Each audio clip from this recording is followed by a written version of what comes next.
ប្រហមពេជ្រសម្បត្តិខៀវសុខធីទៀតជូនបងប្អូនស្គាល់កាន់តែជាម្ដងទៀតណាតោះឆ្វេងពីពេជ្រសម្បត្តិ5ទឹកការប្រកួតទៅតាមខ្សែក្របថ្មីរបស់កេះ Extreme Super Diamond ឆ្វេងទល់បាទជើងក្រោយពីពេជ្រសម្បត្តិបាទជេសុខធី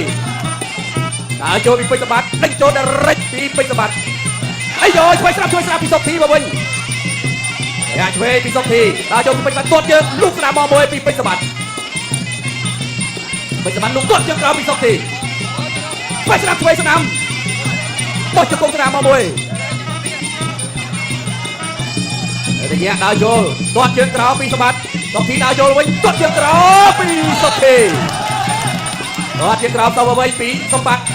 លើកស្នាមពីសុខធីទាត់ជើងក្រោយពីសុខធីទាត់ជើងក្រោយពីសុខធី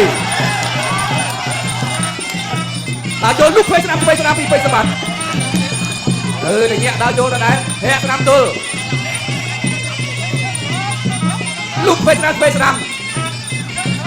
ហើយរយៈដើរចូលដេញចូលគាត់ជើងក្រោយសងមកមួយតើស្នាមផុតពីសម្បត្តិមកគូនេះកំពុះប៉ិនគ្នាមែនទេកំពុះប៉ិនគ្នាហើយកំពុះត្រឹមគ្នាទៀតរិចស្នាមពីសុខធីគាត់ជើងក្រោយពីសុខធីហែកវិញទៅពីសុខធីហែកស្នាមទៅគាត់ជើងក្រោយមួយពីសមកវិញពីសម្បត្តិតមួយទៅគ្នាពីសុខធីដល់ហើយឆ្វេងពីសម្បត្តិឆ្វេងស្នាមពីធំទឹកពីសម្បត្តិដើរចូលអើយហែកឆ្វេងទៅពីសុខធីនៅតែញាក់ដើរចូលដល់ដែរនៅតែញាក់ដើរចូលលុកឆ្វេងដេញចូលពីសម្បត្តិ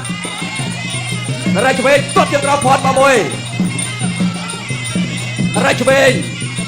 ទាត់ជើងក្រោយពីសុខធីសងមកវិញពីសម្បត្តិអត់បញ្ហាទាត់ជើងក្រោយលុកឆ្វេងពីសម្បត្តិទាត់ជើងក្រោយពីសុខធីទាត់សងមកវិញពីសម្បត្តិហើយឆ្វេងស្នាមពីសម្បត្តិទាត់ជើងក្រោយពីសុខធីលុកឆ្វេងស្នាមពីសម្បត្តិហើយស្នាមពីសម្បត្តិឆ្វេងស្នាមទាត់ជើងក្រោយពីសុខធីចូលឆ្វេងស្នាមពីសុខធីអើយទៅទៀតហើយដេញចូលទៅទៀតហើយលុកឆ្វេងស្នាមដេញចូលពីសម្បត្តិទាត់ជើងក្រោយពីសម្បត្តិមួយពីអូយទឹកមួយ